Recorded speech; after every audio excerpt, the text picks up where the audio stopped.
I got a terrible idea. Yes, and a terrible idea it is. Trust me, this is going to be the most disgusting thing you've ever seen in your life. So this is a guy who goes by the name Barfly on TikTok, and his content usually revolves around making food in, like, bathrooms for some reason. Usually it's either his own or a hotel one, so, you know, like somewhere where a bathroom would be clean. But for some reason, as you can maybe tell by his caption on the video, Mile High Bathroom, Garlic, Shrimp and Mash, he's decided to make food in an aeroplane bathroom. Probably the most unhygienic place you could possibly imagine.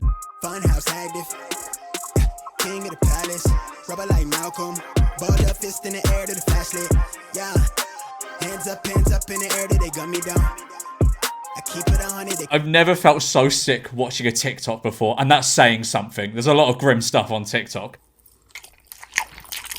I don't even like touching stuff with my hands in airplane toilets. I usually just use my feet or elbows. I get my foot up and I go...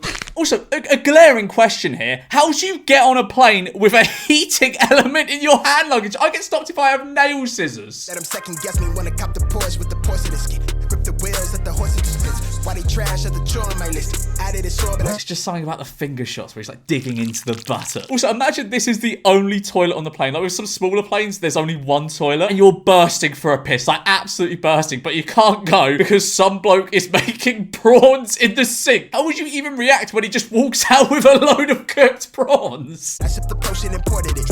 I on the tie, watch me pour it. Opportunity knock at the door, they like grip. They rush for the doors and it open like biscuit. Pin stroke game. Okay, look, I don't care if you cleaned the sink before. He didn't say he cleaned the sink before, but I'm just really going to hope he did. But even if he did, it wouldn't really change my opinion so much. That's so grim. That's a sink shared by everyone on the plane and everyone who was on the flight before and everyone on the flight before that. Like, I doubt they're regularly cleaning the sink in an airplane. Been gritty, don't pity, they full thing with me, been real. I'm traded, I'm hype, I'm lady, been the sin scrimmage, don't play game with me. I volley these hits like I play tennis, I drip this shit, now I live it, don't. Couldn't you've just got some Pringles or something? Were you really that desperate for plain bathroom sink prawns? Well, what happened to, you know, innocent until proven guilty? If you're unfamiliar with what happened in the UK the other day, the XL bully ban came into place. I think it was on the 31st of December. After a series of incidents where they tried to use toddlers as chew toys. And that means that if you have an XL bully dog, it needs to be registered. And when you're out with it, it needs to be on a lead and has to have a muzzle on in public. Or the alternative is to euthanize them. And it sparked a considerable amount of head loss within the XL bully owner community. With that, the year 2023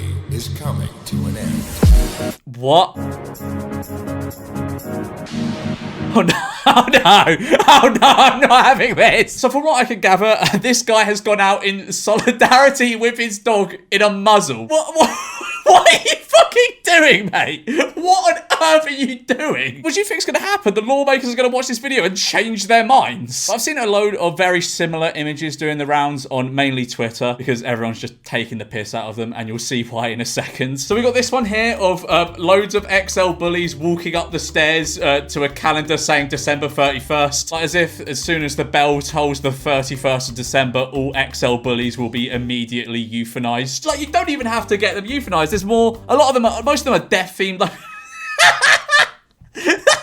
and then we got this one where they're looking all sad and they're walking over the Houses of Parliament and it's raining and there's a rainbow. If you don't want to kill your dog, you don't have to. That's up to you. And then I saw probably the worst edit of this image ever. Today is the day that Spurs fans come together and stop the genocide of XL bullies. Come on, you Spurs, animals, not criminals. Christ. And then we got this one, which is obviously a load of XL bullies on a march saying we are not a bad breed. They really love their AI generated images, these lot, don't they? This guy at the back. I know this is nitpicking, but we are not a bad breed. Most of these signs aren't even coherent. They're not even words. And then I found this tweet of the year contender. This isn't satire, by the way. So the Mayor of London, Sadiq Khan, tweeted, "In London, you're free to be who you want to be and to love who you want to love. Celebrating 10 years of equal marriage in the UK." Someone quote tweeted it with, "Unless you're an XL bully."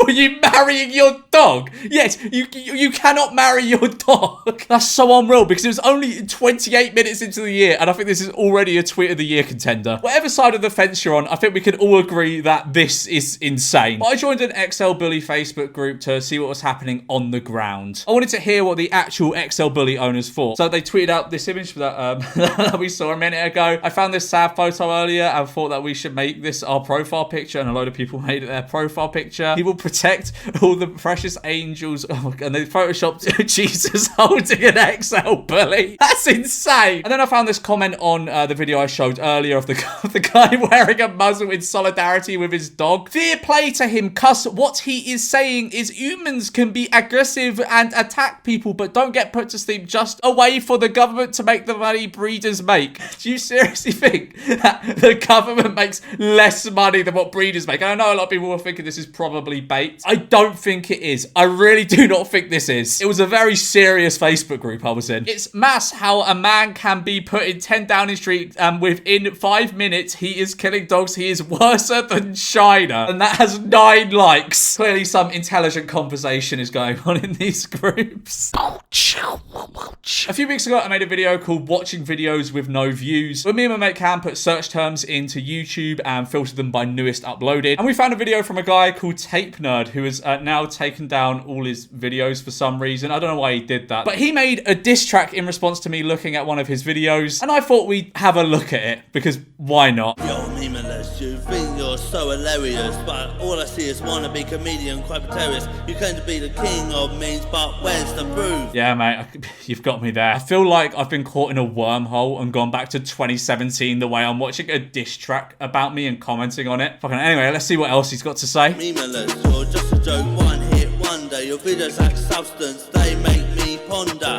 Why people even want your potential stick? I'm not sure what those last 2 words were, but fucking hell, he has me on the ropes here. So remind me in the comments why you watch my videos, please. It'll be good for my ego and engagement as well. Your content's so predictable, it's making me ill. Fucking hell, my videos must be dangerously atrocious if they're causing you to fall ill. I'm so sorry to hear that, mate. I hope you feel better soon. Your video you made with me in it called Watching Videos with No Views. You're only a gimmick on this little diss track for me, Tape Nerd. Let's get back into it. Go on, that flowed really well. Cut out autographs.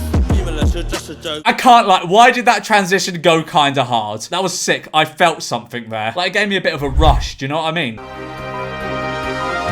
UK builders go woke. Study finds 3/4 of tradesmen discuss their feelings with colleagues, while 2/3 shun the fried breakfasts and nearly half say they are history buffs. Oh yeah, do you know what screams woke agenda? Talking about your feelings and not eating fried breakfasts. Now, this article isn't, like, recent. It isn't from the last month. I'm pretty sure it's a couple of years old, but it was doing the rounds last month, so I'm counting it as last month, okay? But I feel so like middle-aged people just throw around the word woke to describe anything semi-modern. Xboxes, woke. The new Lego Natural History Museum set, woke. Like, if you were to ask any of them what woke means, they would not be able to give you a definitive answer. Because what does this even mean? Nearly half say they are history buffs. How does that correlate to, like, the definition of being woke? What? And there were some other mental headlines doing the rounds last month, and I thought we'd just go over them in this little segment. Tesco recalls Christmas stuffing as it may contain moths. How does that happen? How does it contain not just one moth? Moths. All right, so we got this product recall thing here. Foreign body contamination. Tesco finest apple and cranberry stuffing mix. I mean, it's not the finest if it has moths in it. We are recalling a single batch of Tesco finest apple and cranberry stuffing mix due to the possible presence of moths, which makes the product unfit for human consumption. Was it like a moth infestation at the stuffing factory? Did a lot of them come out of their house and fly into the stuffing mix? I need to know the details of what happened here. I've always been a completely normal UK taxpayer. And then we have this video of the British Prime Minister Rishi Sunak at King's Cross Station buying some mince pies to give to workers.